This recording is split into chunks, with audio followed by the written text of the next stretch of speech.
ನಮಸ್ಕಾರ, news first ಎಜುಕೇಷನ್ಗೆ ಸ್ವಾಗತ. ನಾನು ಚಂದನಾ ಶೆಟ್ಟಿ. ಇವತ್ತಿನ ಈ ಎಪಿಸೋಡ್ನಲ್ಲಿ ತುಂಬಾ ಇಂಪಾರ್ಟೆಂಟ್ ಆಗಿರೋ ವಿಚಾರದ ಬಗ್ಗೆ ಡಿಸ್ಕಸ್ ಮಾಡ್ತಿದ್ದೀವಿ.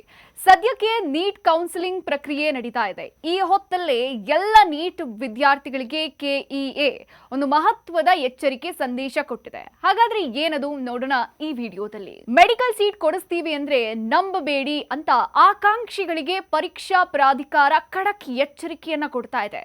ಈ ಹೊತ್ತಲ್ಲೇ ವಂಚಕರು ಅಮಾಯಕರನ್ನ ಸೀಟ್ ಹೆಸರಲ್ಲಿ ಮೋಸ ಮಾಡೋಕೆ ಅಂತಾನೆ ಕಾಯ್ತಿರ್ತಾರೆ. ಹೀಗಾಗಿ ಅಂಥವ್ರ ಬಗ್ಗೆ ಹುಷಾರು ಅಂತ ಹೇಳ್ತಾ ಇದೆ.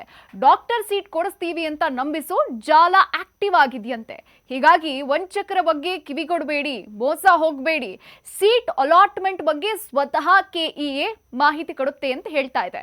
ವಿಷಯ ಏನಂದ್ರೆ, ಖಾಸಗಿ ವೈದ್ಯಕೀಯ ಕಾಲೇಜು ಆಡಳಿತ ಮಂಡಳಿಗೆ ಕೇವಲ ಮ್ಯಾನೇಜ್ಮೆಂಟ್ ಸೀಟ್ ಶುಲ್ಕ ನಿಗದಿ ಮಾಡೋಕೆ ಮಾತ್ರ ಅಧಿಕಾರ ಇರುತ್ತೆ. ನೇರವಾಗಿ ಸೀಟ್ ಹಂಚಿಕೆ ಮಾಡೋಕೆ ಯಾವುದೇ ರೈಟ್ಸ್ ಇರಲ್ಲ. ಸರ್ಕಾರಿ ಕೋಟಾ ಹೊರತುಪಡಿಸಿ ಮ್ಯಾನೇಜ್ಮೆಂಟ್ ಸೀಟ್ ಕೊಡಿಸೋದಾಗಿ ನಂಬಿಸ್ತಿರೋದಾಗಿ ದೂರುಗಳು ಕೇಳಿ ಬರ್ತಾ ಇವೆ. ಅದನ್ನ ಯಾರು ಕೂಡ ನಂಬಿ ಮೋಸಕ್ಕೆ ಒಳಗಾಗಬಾರ್ದು. ಯಾಕಂದ್ರೆ 100% 100% ಸೀಟ್ಗಳು ಕೆಇಎ ಮೂಲಕವೇ ಅಲಾಟ್ಮೆಂಟ್ ಆಗುತ್ತೆ.